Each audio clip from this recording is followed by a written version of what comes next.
بس یہ خدا کی دین ہے، میں نے انکساری سے کہا۔ خادم کا اس میں کوئی قصور نہیں ہے، میں تو صرف چوٹی تک جانے کا تہیہ کر بیٹھا تھا، مجھے کیا معلوم تھا کہ قدرت کی کوئی ٹرافی وہاں میری منتظر ہے۔ حسن علی نے مجھے گھورا۔ بہت شوق ہو رہے ہو، کاجل کو پتہ چل گیا نا تو؟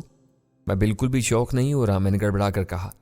حسن علی نے مجھ سے پوچھا کہ لڑکی کس جگہ سے ملی ہے۔ جب میں نے اسے تفصیل سے بتایا تو وہ سوچ میں پڑ گیا۔ گل خان نے ہمیں دیکھتے ہی دروازہ کھول دیا تھا۔ حسن علی نے چوکیدار پر عدم اعتماد کا اظہار کر کے اسے برطرف کر دیا تھا۔ اب یہ ذمہ داری گل خان کے سپرد تھی۔ کار رکتے ہی میں اترا، اکبر دروازہ کھولا، لڑکی کو اٹھایا اور اندر نشستگاہ میں لے آیا۔ حسن علی اپنے کمرے کی طرف گیا، واپس آیا تو اس کے ہاتھ میں میڈیکل باکس تھا۔ اس نے ڈی سیٹل قسم کے آلے کی مدد سے لڑکی کا بلڈ پریشر اور نبض چیک کی، پھر ڈرپ لگانے کی تیاری کرنے لگا۔ موم کہاں ہے؟ تمہاری والدہ اپنے کمرے میں ہیں۔ اس نے سوئی بے ہوش لڑکی کے بازو کے رگ میں اتار دی اور ڈرپ پردے کی ریلنگ سے لٹکا دی۔ پھر اس نے ڈرپ کی تھیلی میں 2-3 انجیکشن اتارے۔ اس کے جسم میں پانی کی بھی کمی ہے، 1 کپ پانی میں 2 بڑے چمچ گلوکوز کھول کر لے آؤ اور قطرہ قطرہ اس کے منہ میں ٹپکاتے رہو۔ میں نے حکم کی تعمیل کی۔ حسن علی اپنا میڈیکل باکس سمیٹ کر واپس چلا گیا۔ لڑکی کا چہرہ زرد ہو رہا تھا اور اس کے ہونٹ بالکل خشک ہو رہے تھے۔ جب میں نے چھوٹے چمچ کی مدد سے اس کے ادھ کھلے لبوں میں پانی ٹپکانا شروع کیا تو وہ بے چینی سے پانی چوسنے لگی۔ چند منٹ میں کپ خالی ہو گیا۔ میں نے سوچا کہ اور پانی لاؤں، مگر پھر یہ سوچ کر رک گیا کہ نہ جانے مزید پانی اس کے لیے نقصان دینا ہو۔ حسن علی سے پوچھے بغیر اسے مزید پانی دینا مناسب نہیں تھا۔ پھر اس سے ڈرپ بھی لگی ہوئی تھی، پانی کی کمی یوں بھی پوری ہو رہی تھی۔ جیسے جیسے ڈرپ کی گلوکوز اس میں ملی، دوا اس کے رگوں میں اتر رہی تھی، اس کے زرد چہرے پر گلابیت آتی جا رہی تھی۔ میں نے انٹرکام پر چھوٹا خان سے اپنے لیے کافی طلب کی اور وقت گزارنے کے لیے گزشتہ روز کے اخبار کا مطالعہ کرنے لگا۔ یہاں پر راولپنڈی سے شائع ہونے والے اخبار 12 گھنٹے کی تاخیر سے آتے تھے۔ لڑکی نے 2 گھنٹے بعد جنبش کی، اس کے لبوں سے قرار نکلی تھی۔ میں اس کے پاس آیا، اسے ہوش آ رہا تھا۔ میں نے انٹرکام پر حسن علی کو اس کے کمرے میں اطلاع دی، وہ فوراً آ گیا۔ اس کو مزید پانی دو اور اس کے منہ پر بھی چھڑکو، ٹھنڈا پانی لاؤ۔ میں نے ایک بار پھر اس کے حکم کی تعمیل کی۔ لڑکی تیزی سے ہوش میں آ رہی تھی۔ حسن علی نے اس کے لیے بھی کافی طلب کر لی۔ آنکھیں کھول کر اس نے ہمیں دیکھا اور ایک دم صوفے میں سکڑ گئی تھی۔ اس کے انداز سے خوف نمایاں تھا۔ میں نے اسے تسلی دینے کے انداز میں ہاتھ بڑھایا تو وہ چیخنے لگی۔ میں گھبرا کر پیچھے ہو گیا۔ استاد محترم، یہ تو الارم بجاتی ہے۔ حسن علی غور سے اس کے الفاظ سن رہا تھا۔ وہ جس زبان میں بات کر رہی تھی وہ میرے لیے مکمل طور پر اجنبی تھی۔ البتہ حسن علی کے تاثرات سے لگ رہا تھا کہ وہ زبان سے کسی حد تک واقف ہے۔ میرا اندازہ درست نکلا۔ حسن علی نے میری طرف دیکھا۔ یہ کوہستانی زبان سے ملتی جلتی کوئی زبان بول رہی ہے۔ غالباً یہ گلگت یا بلتستان کی رہنے والی ہے۔ گلگت یا بلتستان، وہ تو یہاں سے خاصا دور ہے۔ میں نے غور کیا۔ اس لڑکی کا لباس بھی اس علاقے کا ہے، حسن علی نے کہا، اور پھر اس لڑکی سے مخاطب ہو کر اس جیسی زبان میں کچھ کہا۔ لڑکی جو چپ ہو گئی تھی دوبارہ اس زبان میں چیخنے لگی۔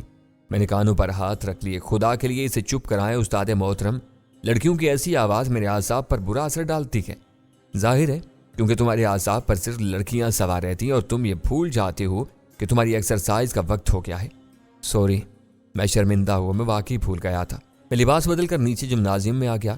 1 گھنٹے کی سخت جسمانی ورزش کے بعد میں نے آدھا گھنٹہ تیراکی کی، پھر اوپر آ کر شاور لیا۔ لباس بدل کر نیچے آیا تو چھوٹا خان ڈنر کی تیاریوں میں مصروف تھا اور آج وہ میرے لیے چائنیز بنا رہا تھا۔ اس نے سوپ کا پیالہ ٹرے میں رکھا اور لے جانے لگا۔ میں نے پوچھا تو وہ بولا، اور ایک پیارا سا لڑکی ہے، اس کا واسطے لے جاتا ہے، لے جاؤ اور واپس آ کر مجھے چائے دو۔ ابھی آئی۔ چھوٹا خان چلا گیا۔ میں کچن کے اکبی دروازے سے لان میں نکل آیا۔ جون کا مہینہ ہونے کے باوجود اس علاقے میں سورج ڈوبتے ہی ہلکی سی خنکی ہو جاتی تھی اور رات کے وقت بارش ہو جائے تو سردی اتنی شدید ہو جاتی تھی کہ آتش دان جلانے پڑتے تھے، ورنہ ہلکے سے کمبل میں گزارا ہو جاتا تھا۔ سورج مغرب کی طرف جھک چکا تھا اور فضا خوشگوار حد تک سرد ہو رہی تھی۔ کچھ دیر میں چھوٹا خان نے چائے لا کر رکھ دی۔ ابھی میں نے پہلا سپ لیا ہی تھا کہ مین گیٹ کی جانب سے کئی افراد کے تیز تیز بولنے کی آواز آنے لگی۔ میں جلدی سے اس کی طرف لپکا۔ گل خان نیم کھلے چھوٹے دروازے کے پاس کچھ لوگوں سے الجھ رہا تھا۔ میں نے مراد خان کی آواز سنی، لڑکی اس بنگلے میں ہے، اسے ہمارے حوالے کرو۔ میں باہر نکل آیا۔ کس لڑکی کا ذکر ہو رہا ہے؟ کیا تمہاری کوئی ہمشیرہ مل نہیں رہی؟ میں نے مراد خان سے پوچھا۔ اس کے ساتھ 2 مسلح مشتنڈے بھی تھے۔ میری بات پر ایک ہررا کر آگے آیا تھا کہ گل خان نے اپنی چاٹ گن اس پر تان لی۔ آگے مت آنا ورنہ مارے جاؤ گے۔ وہ لڑکی ہمارے گھر سے تعلق رکھتی ہے، اسے ہمارے حوالے کرو، مراد خان بولا۔ کون سی لڑکی؟ میں نے معصومیت سے پوچھا۔ جسے تم اوپر سے لائے ہو، مراد خان نے دانت پیسے۔ میں آج اوپر گیا ہی نہیں، کسی لڑکی کو کیسے لا سکتا ہوں؟ تم نے کوئی خواب دیکھا ہوگا، میں نے خلوص سے کہا۔ اب جاؤ شاباش، ہمارے ہاں بن بلائے مہمانوں کو خوش آمدید کہنے کا رواج نہیں ہے۔ گلخانی نے عزت سے رخصت کر کے دروازہ بند کر لینا۔ میں کہہ کر اندر آ گیا۔ عقب سے مراد خان کو گھرانے کی آواز آئی، یوسف میں تجھے دیکھ لوں گا۔ یہ مصیبت اور گلے پڑ رہی کہ میں نے سوچا میری زندگی میں جمشید پیلس سے نکلنے کے بعد چین و قرار کم ہی رہ گیا تھا۔ اندر آ کر میں نے حسن علی کو بتایا۔ اس نے جواب دیا، تم نے بالکل ٹھیک کیا، میرا خیال ہے لڑکی اور اس کے ساتھیوں پر انہی خاندانی بدماشوں نے حملہ کیا تھا۔ آپ کو کیسے پتا چلا؟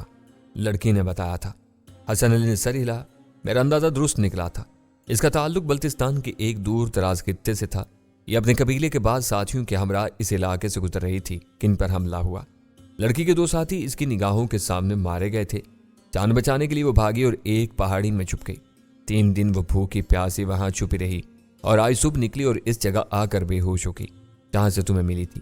اس نے حملہ آوروں کا حلیہ بتایا ہے۔ اس سے لگتا ہے وہ مقامی لوگ ہی ہیں۔ میں نے نفی میں سر ہلایا۔ مراد خان مجھے اتفاقاً مل گیا تھا۔ وہ ایک مقامی اوباش خانزادہ ہے جو بلا وجہ اپنی بدماشی چھاڑتا پھرتا ہے۔ وہ لڑکی کو دیکھ کر چونکا نہیں تھا، البتہ اس کی رال ضرور ٹپک گئی تھی۔ ممکن ہے بہرحال اب مسئلہ ہوگا۔ یہ لوگ اتنی آسانی سے اور شرافت کی زبان سمجھنے والے لوگ نہیں ہیں۔ اگر کوئی حرکت کی تو آپ ہی بھگتیں گے، میں نے بے پرواہی سے کہا۔ بہرحال یہ بتائیں کہ اس لڑکی کا کیا کرنا ہے؟ یہ بات تمہیں اسے یہاں لانے سے پہلے سوچنا چاہیے تھی، حسن علی نے سرد لہجے میں کہا اور نشست گاہ سے نکل گیا۔ مجھے طیش آنے لگا اور میں اس کے پیچھے لپکا۔ استاد محترم، کیا میں اسے وہیں چھوڑا تھا؟ اسے کوئی 2 پایا یا 4 پایا درندہ بھمبوڑ کھاتا؟ حسن علی رکا۔ اس نے نرمی سے کہا، میرا یہ مطلب نہیں ہے، لیکن فی الوقت حالات اچھے نہیں ہیں۔ ابھی ہم ارشد باللہ کے خطرے سے نہیں نکلے ہیں جناب۔ میں نے یہ آفت خود نہیں مول لی، مل گئی تھی مجھے، اس لیے آپ مجھ سے خفا ہیں تو میں باخوشی سے وہیں پھینک کر آنے کے لیے تیار ہوں۔ احمقانہ باتیں مت کرو، حسن علی نے چھڑکا۔ میرا یہ مطلب نہیں تھا۔ بہرحال اب ہوشیار رہو، میں اس دوران میں کوئی بندوبست کرتا ہوں۔ اس لڑکی کو شاید مقامی انتظامیہ کے حوالے کرنا پڑے۔ اس مسئلے کا اس سے بہتر کوئی حل نہیں ہے۔ اس سے بہتر آپ اسے مراد خان کے حوالے کرتے ہیں۔ کیا آپ کو یقین ہے کہ انتظامیہ کام سے لڑکی کے معاملے کو اہمیت دے گی؟ کیا کوئی اس کے بیان پر یقین کرے گا؟ میں 100% یقین سے کہتا ہوں کہ اس لڑکی کو دارالامان بھیج دیا جائے گا، جہاں بالآخر اسے غلط راہوں پر چلنے پر مجبور کر دیا جائے گا۔ تو برخودار تم چاہتے ہو کہ ہم اسے اس کے قبیلے تک چھوڑنے جائیں؟ حسن علی نے ملائمت سے کہا۔ اس کے بارے میں جو بھی فیصلہ کریں اس کے تحفظ کو یقینی بناتے ہوئے کریں، میں نے سنجیدگی سے جواب دیا۔ آگے آپ کی مرضی، میں بھی آپ کے انڈر ہوں۔ حسن علی نے گہری سانس لی۔ اتنی برخوداری بھی اچھی نہیں ہوتی۔ بہرحال میں اس لڑکی کے بارے میں ماپارا سے بھی مشورہ کرتا ہوں۔ وہ اس کے پاس ہے، ماپارا کے پاس وہ خود کو محفوظ سمجھتی ہے، ورنہ میرے سامنے تو وہ لرز رہی تھی۔ وہ جن حالات سے گزری ہے ان میں اس کا خوف زدہ ہونا فطری ہے۔ بہرحال اب میرے لیے کیا حکم ہے؟ یوسف، تم تعلیم پر توجہ دو۔ پچھلے چند ہفتوں میں تمہارا بہت نقصان ہوا ہے۔ اب گرمیوں میں اسکول بند ہونے سے پہلے تمہیں خود کو خاصا ریکور کرنا پڑے گا۔ ماپارا کے پاس پرنسپل کا فون آیا تھا۔ اس نے انہیں بتا دیا ہے کہ تم کس چکر میں پھنس گئے تھے۔ میں پوری توجہ دوں گا، میں نے سر جھکا کر کہا۔ اس رات کھانے کے بعد میں خاصی دیر تک پڑھتا رہا۔ اسکول کی نصابی تعلیم آسان نہیں تھی، لیکن حالات نے مجھے اپنی عمر سے زیادہ میچور بنا دیا تھا، اس لیے تعلیمی نصاب بھی مجھے آسان لگتا تھا۔ صبح سے اسکول جانے کا آغاز ہو گیا۔ لڑکی جس نے اپنا نام ایمن بتایا تھا مہاپارا کے کمرے میں تھی اور وہ اتنی خوفزدہ تھی کہ وہاں سے نکلنے پر آمادہ نہیں تھی۔ ابتدائی دلچسپی کے بعد اب اس میں کوئی کشش محسوس نہیں ہو رہی تھی، اس لیے میں اسے بھلا کر اپنے معمولات میں مگن ہو گیا۔ اسکول میں ٹیچرز نے مجھے وہ ٹیسٹ دیے جو میری غیر حاضری کے دوران میں لیے گئے تھے۔ ان کے لیے مجھے تیاری کا وقت دیا گیا تھا۔ اگلا 1 ہفتہ اتنا مصروف گزرا تھا کہ مجھے سر کھجانے کی فرصت بھی نہیں مل رہی تھی۔ صبح کے معمولات سے فارغ ہو کر سکول چاہتا، جہاں اضافی کلاسز کی وجہ سے میری واپسی 3 بجے تک ہوا کرتی۔ دوپہر کا ہلکا سا کھانا کھا کر ایکسرسائز میں لگ جاتا۔ اس کے بعد سوائے رات کے کھانے کے وقفے کے سارا ہی وقت پڑھنے میں گزر جاتا۔ اتوار کا دن بھی کتابوں کے ساتھ یا اسائنمنٹ تیار کرتے گزرتا تھا۔ حسن علی نے اتوار کے دن کی جانے والی ہائیکنگ بھی اس وقت تک کے لیے منسوخ کر دی تھی جب تک میری تعلیمی پروگرس سے سکول کے سیشن کے مطابق نہیں ہو جاتی۔ 1 ہفتہ گزر جانے کے باوجود میں نے ایمن کو صرف 1 یا 2 بار ہی دیکھا تھا۔ اب وہ کھانے کی میز پر آ جاتی تھی۔ مجھ سے اور حسن علی سے ڈرتی تو نہیں تھی، لیکن ہماری موجودگی میں وہ بات چیت سے گریز کرتی تھی۔ البتہ مہاپارا سے اس کی بے تکلفی تھی۔ کئی بار پڑھنے کے دوران مجھے مہاپارا کے کمرے سے اس کے ہنسنے کی آواز آئی تھی۔ دوسرے ہفتے میں وہ گھر کے دوسرے افراد سے اتنی مانوس ہو گئی تھی کہ گھر میں بے تکلفی سے گھومتی تھی۔ اس روز دوپہر کے کھانے کے بعد میں جمنازیم میں حسب معمول ایکسرسائز کر رہا تھا کہ وہاں وہ چلی آئی۔